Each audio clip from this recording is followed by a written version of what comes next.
বিএনপির জন্য কিন্তু 5 বছর কিন্তু খুবই গুরুত্বপূর্ণ। ওরা যেভাবে কথাগুলো বলতেছে, স্টেটে তারেক ভাই যেভাবে কথাগুলো বলতেছে, মানুষের বিশ্বাসযোগ্য হচ্ছে। তবে দেখা যাক কর্মসংস্থানের ব্যবস্থা উনি করবে বলতেছেন, তো আশা করতেছি হয়তো উনি ওনার কথা রাখবে। আসলে একটা ভালো দেশ চাই আমাদের সামনে সামনে নির্বাচন। আলহামদুলিল্লাহ যারাই আমাদের কাউন্সিলর আছে তারা সবাই আগে ভালো ভালো হতে হবে। তারপরে আমরা একটা মনোগন্ধের সমাজ, একটা মনোগন্ধের সমাজের যে একটা পরিচালনা, এখান থেকে আমাদের সুষ্ঠু একটা সমাজ আমরা করতে পারবো। তারপরে আমরা একটা দেশ ভালো করতে পারবো।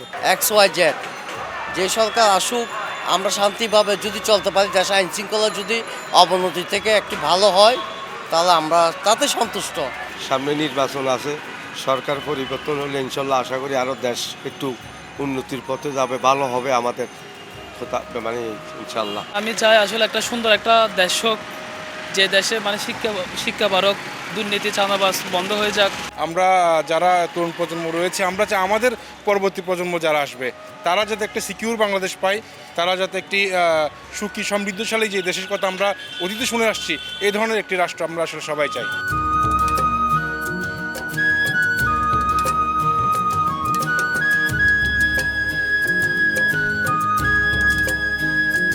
যে আসুক, নিত্য আমাদের গরিব গুণীদের যে নিত্য প্রয়োজনীয় জিনিস, এগুলো যেন আমাদের সাধ্যের মধ্যে নিয়ে আসে, এটাই আমরা প্রত্যাশা করি। আওয়ামী লীগ হোক, বিএনপি হোক, জামাত হোক, দেব হোক, একদম ভালো করে চলালি, এটাই আমাদের শান্তি, দেশ শান্তি। আমার সব কিছু মহঙ্গা, এখন তো সুদ দাহাতে আরও বেশিরভাগ বাড়ে গেছে, মোবাইল চুল বেশি।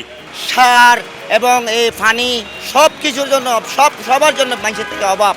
এখন যে রুয়ারুতে না পারে, বুঝছেন, পানির অভাব। বাংলাদেশ সরকার যে আমাদের পানির উন্নয়ন হয়, আমাদের সবাই গরিবপূর্ণ চলতে পারে ভালো করে, যেন সুখে যুবা ভাত খেতে পারে।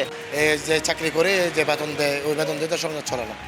যেখানে থাকি না কেন, আপনার বাড়িতে থাকি, এখানে চিটাঙে থাকি, ছেলেপেলের খরচ বহন তো করতে পারে না এই চাকরি দিয়ে।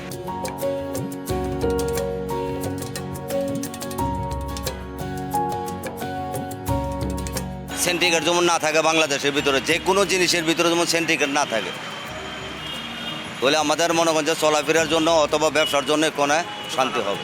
যে হক, আমরা সাধারণ মানুষ কি শান্তি চাই, সুন্দর করে চলতে চাই, সুন্দর করে খাইতে চাই।